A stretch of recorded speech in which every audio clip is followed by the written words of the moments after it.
We are on the record calling 21170-598. Midland Credit Management versus Kevin Hurst. Date and time for pretrial. Your appearances. Good morning, Your Honor. May it please the court, Suzanne Strickarts, P44018, on behalf of the plaintiff. And your name, sir? Kevin Hurst. Okay, where are we on this file, people? Your Honor, we had a pretrial. You opened up a written discovery. We did send discovery out. We did receive it back, apparently unopened, indicating there was a written on the envelope itself. It had written, I'm reading here, I do not accept your offer to contract, all rights reserved, UCC 1-308, signed, and then it was a return to sender, Judge. All right, So Mr. we attempted to do discovery anyway. So. Mr. Hurst, did you refuse to accept the mail? Did I refuse to accept the mail? Yes. Sir, you can't do that. I can refuse to accept any mail that comes to me. Here's a fully rewritten, clean, and expanded version with a professional court commentary tone, entirely new wording, and clearer delivery. The meaning is preserved, but the language is neutral, polished, and easy to follow now. Let's pause for a moment and address the word freeze, because its use here makes absolutely no legal sense. Nothing in courtroom procedure allows a case to be stopped simply because someone declares it so. Courts do not operate on personal interpretations or made-up commands. The behavior being displayed suggests a complete misunderstanding of how the legal process works. Writing a note or marking the outside of a discovery packet does not invalidate evidence, delay proceedings, or cancel responsibilities. Legal obligations are not undone by symbols, slogans, or handwritten objections. To this point, the individual appears to believe that rejecting documents on their own terms somehow erases the situation they created. In reality, those actions only make things worse. Instead of resolving the case, this approach adds unnecessary complications and draws further scrutiny from the court. Ultimately, the system moves forward regardless of personal protest. Courts rely on law, procedure, and documented facts, not declarations made outside the rules. The consequences here are not accidental. They are the direct result of choices that ignored reality and replaced it with fantasy. This is what we're going to do. One of the things she sent you were requests for admissions. If you do not provide proper answers to those requests for admissions, they are deemed to be conclusively admitted. Do you understand that, sir? Objection, Your Honor.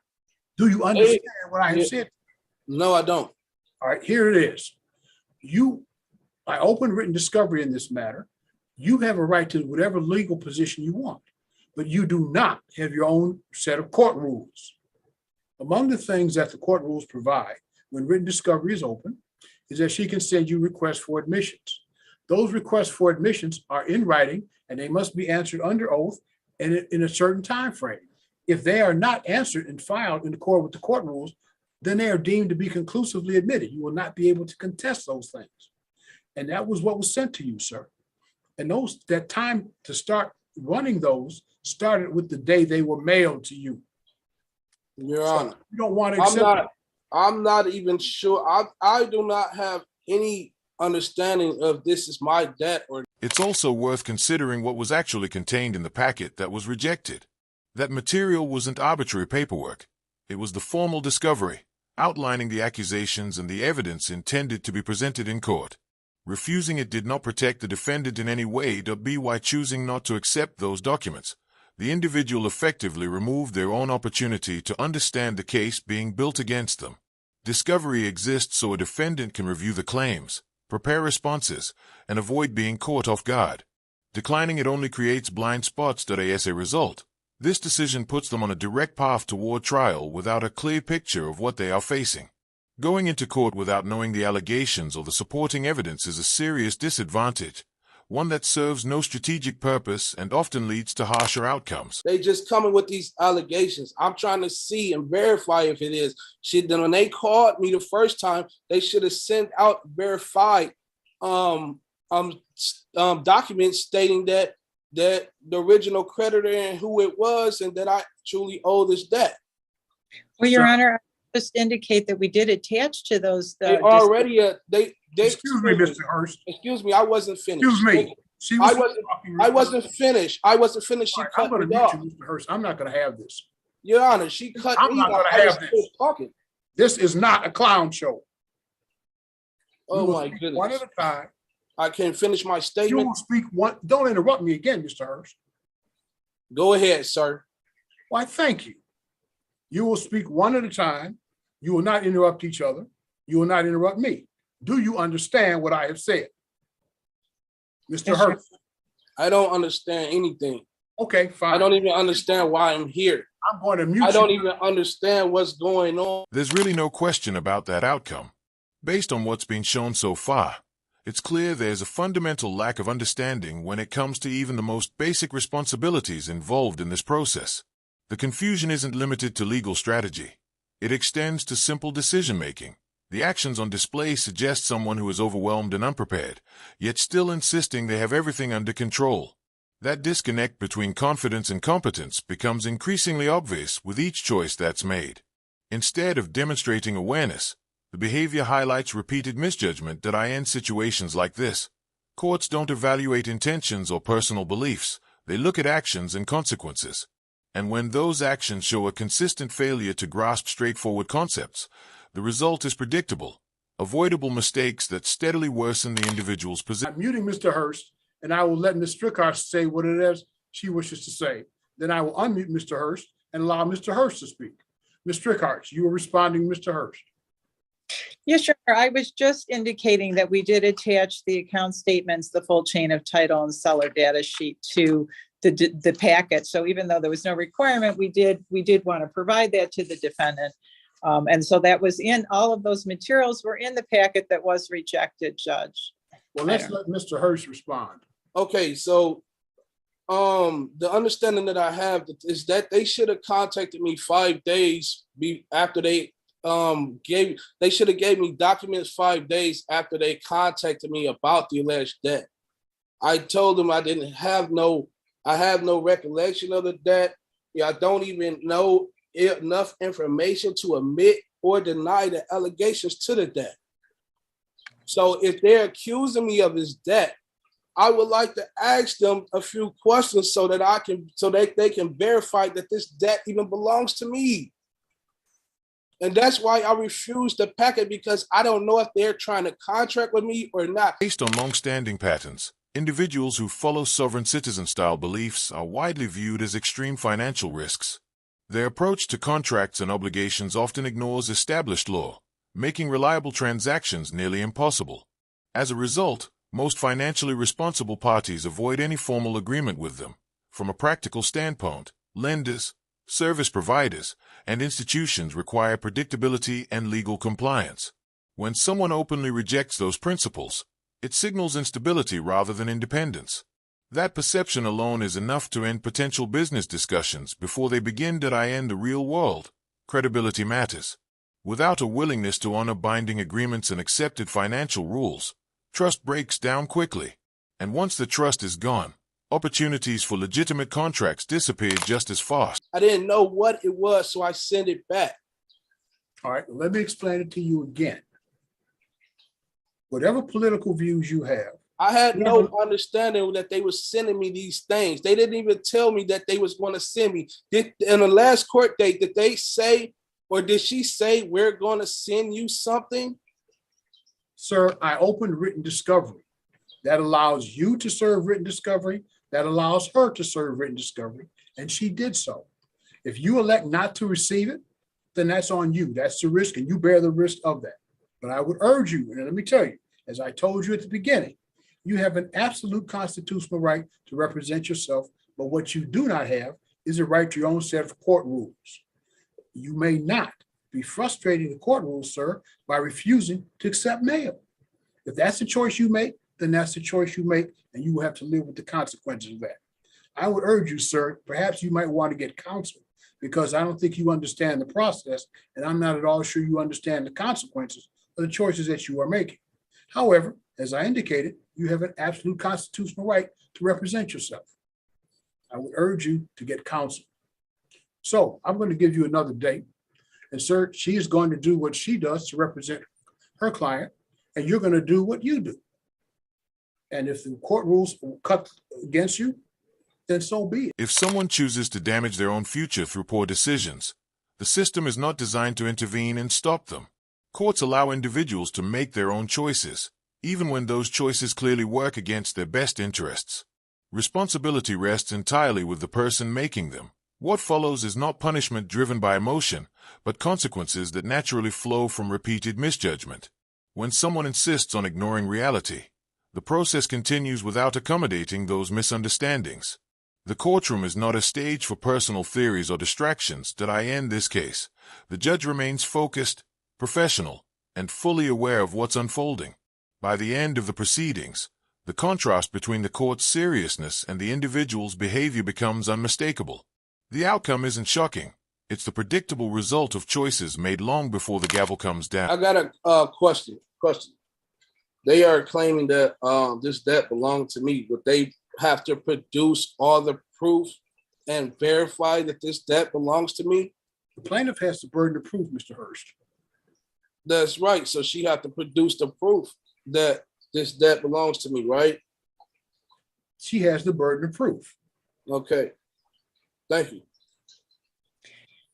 All right. Judge, I'm sorry, Ms. Rickards? Your Honor, would it be possible for us to receive a motion date for, say, mid-July? Let's give him one more opportunity. Oh, you want me to resend the packet, Judge? I want you to resend the package. And sir, let me urge you as strongly as I can. So receive and open the package. Because if you do not, the request for admissions will be deemed to be conclusively admitted. The lawsuit, as a practical matter, will be over. Do you understand what I have said to you? Yeah, I understand. Do you I got a question. Should they have sent me something before they send me this package since the last court date? Sir, to verify that? Sir, they're not required.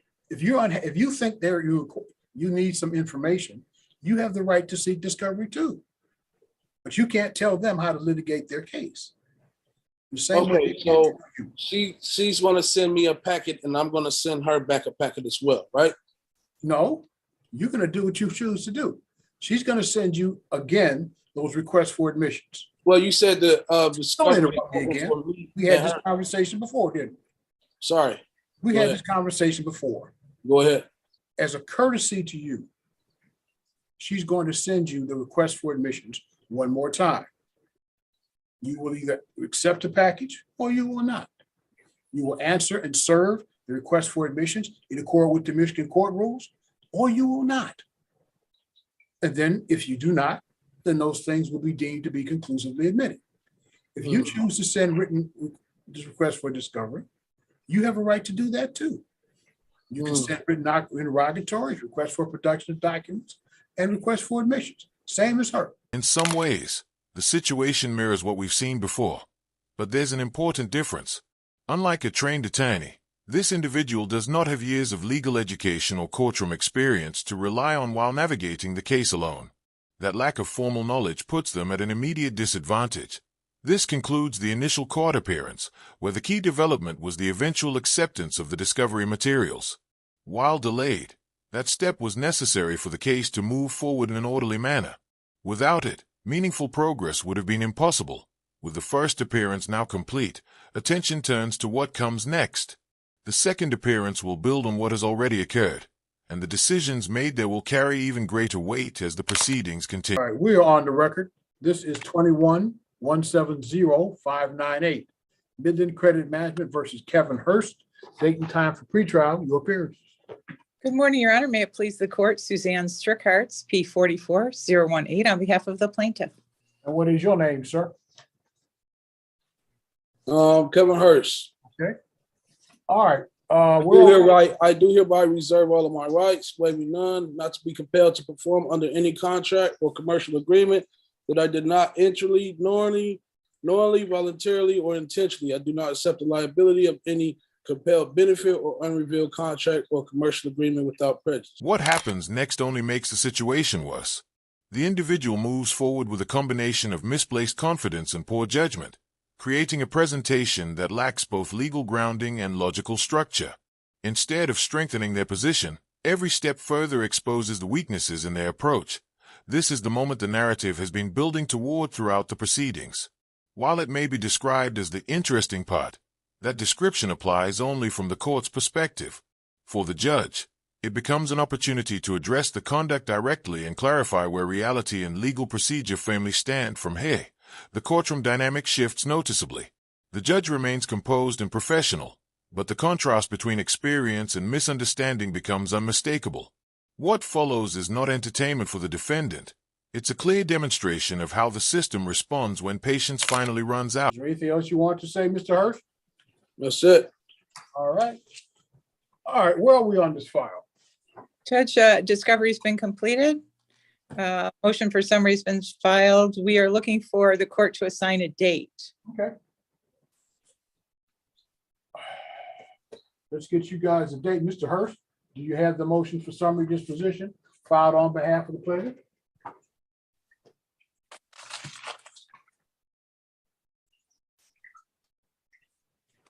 It looks like this.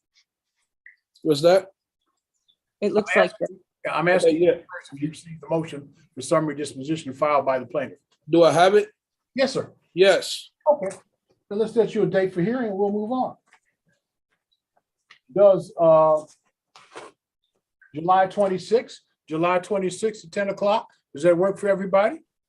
Yep. Yes, Your Honor. Okay, July 26th at 10 o'clock, we will hear the plaintiff's motion for summary disposition. Sir, if you wish to file and serve an answer to that motion for summary disposition, you must do so within the terms provided in the Michigan Court Rules. We'll hear the motion July 26th at 10 o'clock. Again, sir, if you want to file an answer, be sure to serve both the court and the counsel for the other side. That particular moment was impossible to ignore, even on repeated viewings. Each time, the significance of what unfolded became clearer, reinforcing just how decisive that exchange was in the broader context of the case. It served as a strong reminder of how quickly courtroom dynamics can shift. With that, we've reached the conclusion of today's coverage. If you found this breakdown informative, consider showing your support by engaging with the video. If you had a different reaction, feedback is always welcome. Your perspective matters and helps shape future. All right, the court has had an opportunity to review the pleadings here. I was particularly interested in the request for admissions that was served by the defendant. Request for admission number 3. Does the plaintiff admit and have proof that the allegations against the respondent are true and accurate with all documentation being verified, signature and seals? These were admitted. Does number 4, does plaintiff admit and or have proof that the statute of limitations has not expired to collect on his alleged debt? Plaintiff admitted that. Does the plaintiff admit number 6 and have proof that the respondent had a meeting of the minds with Credit One Bank pursuant to the contract agreement in respect to full disclosure, and that said contract contains no elements of fraud by Credit One Bank? Plaintiff admits that. In number 7, does the plaintiff admit and have proof that Midland Credit Management purchased this contract from the original creditor and is now the new owner of the alleged contract and of the said debt that is owed? Plaintiff admitted that. So what we have is we have an admissions by our defendant of the validity of the contract, admission by a defendant that Midland creditor is a proper party plaintiff. And then we have in our request for admission number 8, does plaintiff admit and have proof that Credit One Bank did loan their credit to respondent and that the respondent is only obligated to pay back in money to Midland Credit Management? Plaintiff admitted that too. I also note for the record that having reviewed the brief answer to plaintiff's motion for summary disposition, first of all, contrary to the court rule, is not supported by an affidavit. 2.116G4 says that when a motion for summary disposition under C10 has been filed and served, the opposing party here would be the defendant. may not rely upon his pleadings, but must by affidavit or as otherwise provided in this rule, demonstrate the existence of general issue of material fact. Again, I note for the record, no affidavit was submitted here. I think it's fair to say that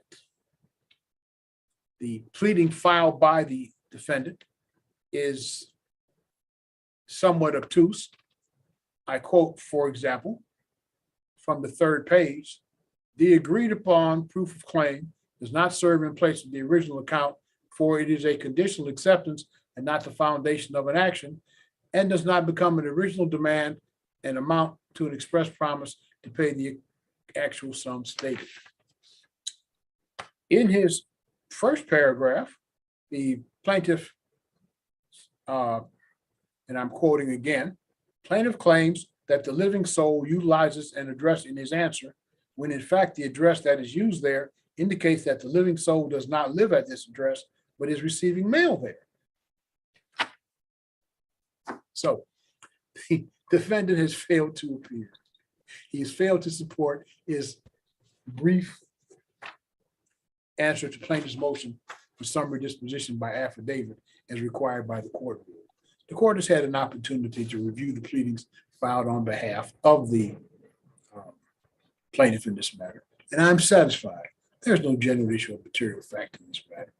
Summary disposition is granted in favor of the plaintiff. If you'd be kind enough to send me your judgment under the 7-day rule, I'd appreciate it.